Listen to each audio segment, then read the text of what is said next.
Welcome to This Explainer. Today, we're diving into a totally fascinating real-world case study about everyday advocacy and how local bureaucracies actually operate. We often think of bureaucracy as something that only exists in massive, faraway government buildings. But the truth is, the most stubborn systems are usually the ones operating right in our own neighborhoods.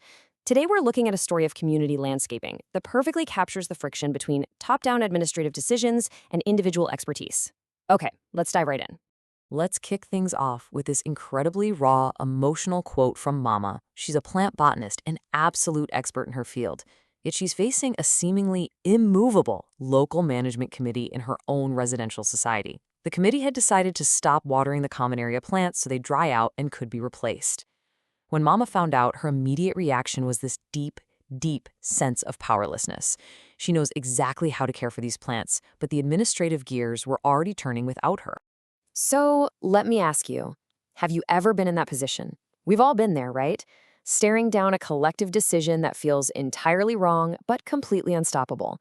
Whether it's a homeowners association, a workplace committee, or a local council, hitting that wall of, well, it's already been decided is incredibly frustrating, and that's exactly why this explainer is so crucial. We're going to break down exactly how to navigate that feeling of helplessness.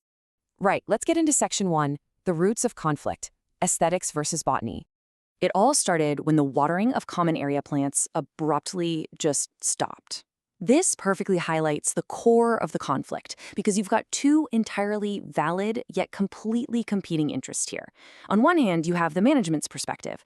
Their goal is purely aesthetic. They want to give a new look and feel to the society, promising better plants to upgrade the neighborhood's vibe. But then you have Mama's perspective.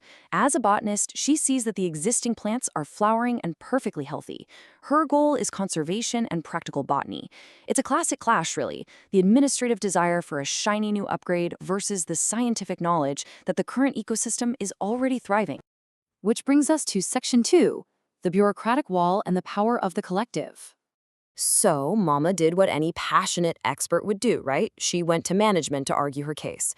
But she slammed right into an impenetrable wall of logic designed specifically to justify their inaction. First, they told her the decision was already finalized in the general body meeting. Second, they pointed out that since she missed that specific meeting, her chance to speak up was gone. And third, the ultimate shield, they claimed a collective decision simply cannot be questioned by an individual after the fact. It's literally a perfect, endless loop of bureaucratic defense designed to maintain the status quo. And they didn't just dismiss her botanical expertise. They doubled down on protocol. They firmly told Mama to be a bit more responsible and, get this, not to waste the time of the management committee. They completely framed her expert intervention as an annoyance, simply because it fell outside the bounds of their scheduled meetings. So she pivoted. She launched a digital protest by writing a really strong email against the decision. And sure, a few people liked the idea. I mean, we all know how easy it is to click like on a community message board, but ultimately, no one actually bothered to take any real action. The whole institutional machine just kept moving forward, which obviously caused genuine distress for Mama and her daughter Shreya. It honestly seemed like the collective apathy of the group had won. Now let's pivot to Section 3, the power of delay, buying time. Here's where we really need to shift our perspective on what a failed protest actually accomplishes. It might not look like a win, but resistance creates friction. Shreya offers this brilliant, comforting bit of logic to her mom. She says, "Your efforts have delayed the tree cutting by 2 months." That reveals the hidden strategic value of buying time. Even though the committee hadn't changed their minds, Mama's arguments, her emails, and the general noise she made, it literally slowed the whole bureaucratic machine down. If we trace the timeline, you'll see exactly why that 2-month delay is the single most important factor in this entire story. Day 1, watering stops, Mama protests. By month 2, it looks like the committee has won. They posted a notice that uprooting would happen the following week. But then, we hit day 60. Just 3 days before the felling is scheduled, the whole timeline is completely fractured by a massive, unexpected twist. Now, the committee had even put up a glossy picture of the replacement plants right next to the uprooting notice. That classic administrative move to sell people on the upgrade. But despite staring defeat right in the face, Mama anchored herself with this incredible conviction. If you're doing the right thing, you don't give up. You just believe things will happen. And happen they did. Section 4. The unexpected catalyst. External intervention. Literally down to the wire, with the plants basically on the chopping block, an unexpected letter arrives. And this wasn't some internal memo from the society. No, this was an official notice from the Department of Horticulture. The notice brought incredible news. The community was actively being considered for first prize in a landscaping and horticulture competition.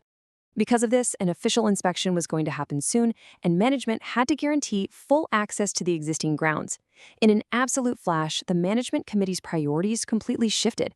I mean, you can't exactly win a landscaping competition by showing inspectors a yard full of freshly uprooted, dying plants and empty dirt. But wait, it gets better. Here is the ultimate irony of the story. It turns out that Mama herself, utilizing her expertise as a botanist, was part of the committee that had actually compiled the response to this exact award application months earlier. The very same expertise they so casually dismissed at the start of all this was exactly what put them in the running for a prestigious award. Which brings us to our final part, Section 5, Cultivating New Rules, Resolution and Systemic Change. This external shock completely changed the game. The management committee had a massive wake-up call. The president and secretary openly thanked Mama, acknowledging that without her 2-month delay, they would have stuck to their original timeline, they would have destroyed the plants, and put themselves in a very false position for the upcoming inspection, entirely ruining their chances at first prize. Her stubbornness literally saved their prestige. And this structural triumph created a complete systemic pivot. Think about the previous status quo. Healthy plants were slated for uprooting. Now, they're saved and left alone to thrive. Before, decisions were based on unilateral aesthetics, pushed through a general body meeting. Now, mandatory expert inputs are absolutely required before making any landscaping changes. And where there used to be zero specialized oversight, a dedicated horticulture committee has been permanently formed. 5. That's the number of members on this newly formed official horticulture committee. And in the absolute ultimate vindication of her expertise and perseverance, the general body meeting officially decided that this new committee will be presided over by, you guessed it, Mama herself. So, as we wrap up this explainer, I really want you to rethink how you handle your own local conflicts. Next time you hit a bureaucratic wall, are you going to just give up because the decision is supposedly final? Or will you try to buy some time? Because as we've seen today, sometimes just throwing a wrench in the gears and slowing a bad system down is exactly what you need for the right catalyst to come along and change the rules entirely. Keep questioning, leverage your expertise, and seriously, never underestimate the power of a 2-month delay. Thanks for exploring this with me.